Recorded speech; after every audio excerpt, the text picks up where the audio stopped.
दोस्तों, आप सभी लोगों को याद होगा कि 27/5/2026 को हमने रेल प्रशासन से कुछ मांग किया था, जिसमें हमारा जो प्रमुख मांग था, आपने देखा होगा जो ओवर ब्रिज है उसको एक्सटेंशन की मांग की थी। क्योंकि दूसरी तरफ यानी कि टांडा से लेकर के सिरदिलपुर, सुपौल, धर्मपुर, बांदे, जंदाहा से जो यात्री आते हैं उनको कम से कम पटरी पार करके स्टेशन पर नहीं पहुंचना पड़े।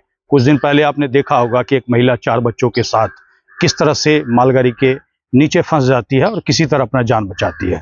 और उसी को देख करके ये हमारा डिमांड था, जो कि हमने रेल प्रशासन को भेजा था और मांग किया था कि ऊपरगामी पथ बनाया जाए, ताकि टांडा साइड से जो लोग आए सीधे मार्केट आ जाए और इधर से सीधे उधर चले जाए, ताकि सुरक्षा के दृष्टिकोण से भी उनके लिए सही हो, आसान हो, सुगम यात्रा हो। और उसके बाद हमारे पास एक लेटर आया। इस लेटर में क्या लिखा हुआ है वो बताऊंगा, और साथ ही आपको बताऊंगा इसके बाद फिर से हमारी रेल प्रशासन से क्या अपील है। आप लोग इस वीडियो में बने रहिएगा। 17/6/2026 को ये लेटर भेजा गया है कार्यालय रेल प्रबंधक वाणिज्य सोनपुर से।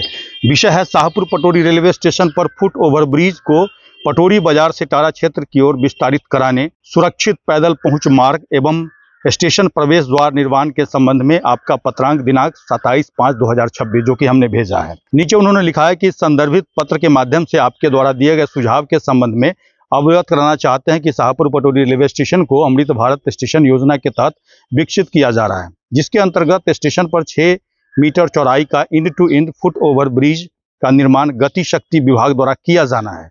इस फुट ओवर ब्रिज के निर्माण से स्टेशन के एक छोर से दूसरी छोर तक यात्रियों का आवागमन सुगम, सुरक्षित एवं सुविधाजनक हो सकेगा। वर्तमान में शाहपुर पटोरी रेलवे स्टेशन पर द्वितीय प्रवेश द्वार सेकेंड एंट्री बनाने के संबंध में रेलवे की ऐसी कोई योजना प्रस्तावित नहीं है। और नीचे साइन दिया हुआ है। अब ये देखिए, सोनपुर डीआरएम साहब की तरफ से जवाब दिया गया है कि पहले से प्रस्तावित है। कौन सा? एक्सटेंशन की बात कर रहे हैं, और एक्सटेंशन हो जाने के बाद कह रहे हैं कि सुगम, सुरक्षित सब कुछ हो जाएगा। लेकिन हमारा सवाल है कि कब होगा? आप कह रहे हैं कि अमृत भारत में ये सिलेक्ट है, तो हम भी तो लिखे हैं कि अमृत भारत में सिलेक्ट है। तो सबसे पहले सुरक्षा के दृष्टिकोण से क्या काम होना चाहिए वो इनको देखना चाहिए। बाद में आप सौंदर्यीकरण करते रहिए।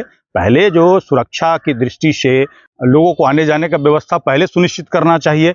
और तो और आपने जो लिखा है कि दूसरी तरफ स्टेशन गेट का कोई प्रस्ताव नहीं है, तो इसके लिए आपका एक ध्यान आकृष्ट करना चाहूंगा कि अमृत भारत स्कीम के तहत रेलवे मंत्रालय की तरफ से Shri Rakesh Chaudhary, executive director SDN trans, railway board के द्वारा 4/5/2022 का जो जारी आदेश है उसका अवलोकन करेंगे तो उसके पैरा 2 का पॉइंट नंबर 1 मॉडलिटी स्कीम उसी में दिया हुआ है। ऐसे इंग्लिश में है, मैं आप सभी लोगों को हिंदी में इसका ट्रांसलेशन करके बता रहा हूं। इस योजना के अंतर्गत उन कार्यों को प्राथमिकता दी जाएगी जो यात्रियों की आवाजाही को सुगम बनाने और उनकी सुविधा बढ़ाने तथा आसपास के क्षेत्रों के साथ एकीकरण सुनिश्चित करने में सहायक हो। कहने का मतलब जोड़ने की बात कर रहे हैं, लोगों को आने जाने में सुविधा देने की बात कर रहे हैं, जोड़ने की बात कर रहे हैं। कहने का मतलब उधर साइड से जो लोग आते हैं उनको जोड़ने की बात है। तो जोड़ने की बात कब होगी आगे, इसके लिए एक और पैरा 3 में जाइएगा तो स्कोप ऑफ वर्क है, जिसके बी में लिखा है शहर के दोनों ओर रेलवे लाइनों के दोनों तरफ स्थित स्टेशन भवनों का।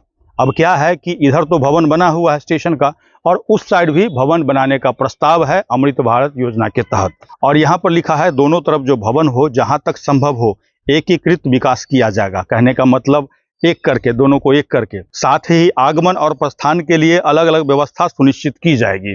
और इसके साथ ही नीचे लिखा हुआ है कि व्यावसायिक क्षेत्र, सड़क की चौड़ाई, इसके बाद स्काई वॉक, पुल आदि सभी विकसित किए जाएंगे। अब ऐसे में सवाल ये उठता है कि जब रेलवे बोर्ड ने खुद ही कह रखा है कि दोनों को जोड़ना है, दोनों तरफ के आदमी को आना चाहिए, एकीकरण करना है, विकास करना है, मार्केट बनाना है, पुल बनाना है, स्काई वॉक बनाना है, एक बार आप लोग कमेंट्स करके बताइएगा कि सबसे पहले पुल बनना चाहिए, लोगों की सुरक्षा को देखना चाहिए कि सौंदर्यीकरण करना चाहिए। और साथ ही जो दूसरी तरफ हमने स्टेशन का द्वार बनाने की मांग की है, जबकि अमृत भारत के स्कीम में ऑलरेडी दोनों तरफ के लोगों को आने जाने की सुविधा देने की बात की गई है। इसके लिए जल्द ही मैं फिर से उन्हीं के आदेश का कॉपी लगा करके और रेल प्रशासन को भेजने वाला हूं और मांग करने वाला हूं कि जो भी हमारी मांग है बिल्कुल जायज है और ये पूरी होनी चाहिए।